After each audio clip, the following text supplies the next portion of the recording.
Hello students, in today's lesson we are going to discuss the role of Tiresias in the poem The Wasteland and the four wastelands that are referred to by Eliot in his poem The Wasteland.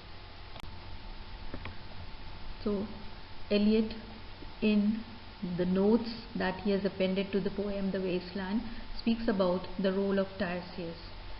He says, Tiresias, although a mere spectator and not indeed a character, is yet the most important persona in the poem, uniting all the rest. Just as the one-eyed merchant, seller of currants, melts into the Phoenician sailor, and the latter is not wholly distinct from Ferdinand, Prince of Naples, so all the women are one woman, and the two sexes meet in Tiresias. What Tiresias sees, in fact, is the substance of the poem. So Tiresias, in fact, is an effort made by Eliot to aim at an all-inclusive human consciousness. He is the most important personage in the poem, according to Eliot, as he had experienced life both as a man and as a woman. Therefore, he can unite all the characters. Tiresias, as represented in The Wasteland, is bisexual, blind, but has the gift of prophecy and immortality. And there are various stories regarding or giving the account of the characteristics that he holds. And one of the stories is that he was a wise Theban soothsayer, and when he was young he saw the goddess Athena bathing naked in a pond, and Athena, the goddess, was infuriated and she struck him blind. But she was a friend of his mother, and therefore she bestowed upon him the gift of prophecy as a compensation. According to another story, Tiresias saw two snakes copulating, and he disturbed them. The snakes were infuriated and they transformed him into a woman. 7 years later, he saw another pair copulating and he disturbed them, and he was once again transformed into a man. So he had experienced life both as a man and as a woman. So he was questioned by Jove and Juno as to whether who is more passionate, a man or a woman, and he replied that it was a woman who is more passionate. At this, Juno was angry and she struck him blind, but Zeus, or Jove, compensated him by conferring upon him the twin gifts of prophecy and immortality. The universality of the problems raised in the poem has been possible due to the introduction of its central persona, Tiresias, whose comprehensive vision transcends the barriers of time and place.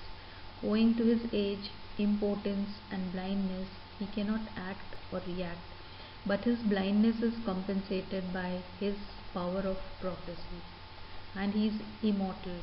That is, he was there in the past and he still is there in the present, and that's why he has a vision that is all pervasive. He can see through the ages. Historically, he is connected with the story of King Oedipus of Thebes. In Sophocles' work Oedipus the King, the chorus says, what the Lord Tiresias sees is most often what the Lord Apollo sees. He is considered as the godly prophet in whom alone of mankind truth is native. He does not have eyes, but in his mind he has a clear picture of plague with which Thebes is afflicted. Oedipus the King actually unwittingly has killed his father and married his own mother, and thus he calls upon his supposedly innocent head the curse of the gods, and there is a virulent plague, epidemic, and destruction caused to the land. Tiresias, the blind prophet, he is summoned, and when he was compelled by the king, he tells the shocking truth that the king himself is the plague spot. Then the king, ultimately, when he realizes the horrible truth, nothing remains for him but the duty of expiation, self-mutilation, self-exile, and he does or he undergoes a prolonged penance, resulting eventually in spiritual calm and inner illumination. So the words of Tiresias that he addressed to Oedipus sound as a note of warning to all the wastelanders of all ages. You have your eyes, but see not where you are in sin, nor where you live, nor whom you live with. In the wasteland, he is only a passive spectator, while all other figures are actively engaged in aimless wanderings and lustful gratification of the senses. And for the poet as well as for us, Tiresias works as a lens of photo camera through whom we perceive the ignobility of the life of the wastelanders. Symbolically speaking, he is the historical sense of the poet, looking back to the ancient Egypt, Upanishadic India, and modern Europe, and searching for the ground of belief. So through Tiresias, we are able to look into the ancient past and the present Europe. The poem has 5 sections containing various shots of the scenes of the boredom and meaninglessness of human activities. By using the technique of objective correlative, Eliot has succeeded in vivifying the images of vacuity and drudgery drawn from the contemporary life as well as from the myths and legends of the past ages. The technique of the stream of consciousness has been of great use to the poet for looking into the dark corridors of the psyches of the wastelanders who short-circuit their memories of the past and come down to the present. In fact, the mind of Tiresias is the arena where all the events are staged. Then the 4 wastelands that are referred to in the poem The Wasteland by Eliot. The first one is the wasteland of King Oedipus of Thebes. Oedipus was a very strong and powerful king who ruled over Thebes, but he had committed a sin. He unwittingly had killed his father and married his own mother, and had called upon himself the curse of the gods in the form of plague, epidemic, and waste in his land. Oedipus could not exactly make out what was the reason behind this waste, and the old blind seer with prophetic powers, Tiresias, was called upon by the king. When he was compelled by the king, he revealed the shocking truth that the king himself was behind this waste. Oedipus, realizing the truth, inflicted on himself self-exile, self-expiation, and he underwent a prolonged penance, which eventually resulted in spiritual illumination and inner calmness in the life of Oedipus. And ultimately, the waste was removed from the land and fertility restored back to the land. That is, in the past, in the land of King Oedipus, there was a waste, but this waste could be removed only through a long life of penance and suffering that the king underwent. Second wasteland that is referred to in the poem is the wasteland of the Fisher King. And this story of the Fisher King has been referred to by is Jesse Weston in a book, From Ritual to Romance, which Eliot makes account of in his notes to the Wasteland.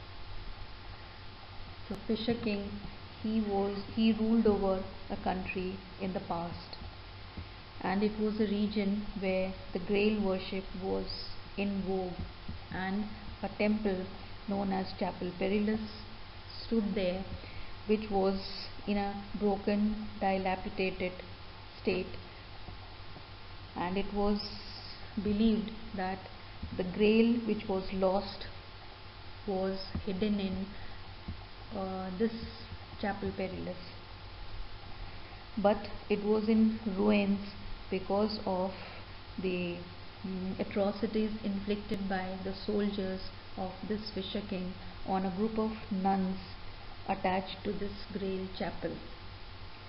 And because of this, the Fisher King was rendered impotent, his land was rendered waste, and the women in his land, they were barren and sterile.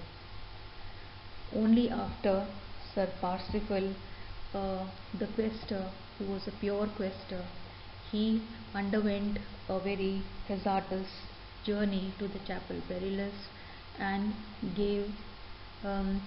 he put right questions and gave right answers to the questions posed to him, and he was able to solve the riddles and thereby bring about fertility to the land of the Fisher King. So because of the efforts made on the part of a pure knight, Parsifal, the waste in the land of the Fisher King would be removed. The third wasteland that has been referred to is the biblical wasteland. In the biblical wasteland, the land or the evil land of Emos is referred to, where it is mentioned, this biblical wasteland is mentioned in the Old Testament in Ecclesiastes and Ezekiel parts, where the prophet Ezekiel, he is warning the followers to remember God and give up idolatry. That is, the waste has been rendered in the land of Emos because the people are given to idol worship and they have forgotten God. And the prophet Ezekiel, he is calling upon the people to remember God once again and give up idolatry, as God asks Ezekiel, "Son of man, can these bones live again?" That is, all these people who are as good as dead, can they be alive once again? Ezekiel replies, "O God, thou knowest best." That is, only God can foresee what would be the result, and that is whether the waste could be removed or not, whether faith could be restored back in the people of this land of Emos. Then the fourth wasteland, that is the modern wasteland, which Eliot refers to in his poem. So due to the sins of sex and fire of lust and hatred and evils of material civilization and lack of faith and devotion, this waste has been rendered in the modern Europe. And he says that only through suffering and penance and the solution, the possible solution that he gives towards the end of the poem, that is meaning give, sympathize and control. Only through this maybe the modern wasteland can be saved from chaos and ruin. And this will mark the rebirth of a new world, the resurrection of humanity.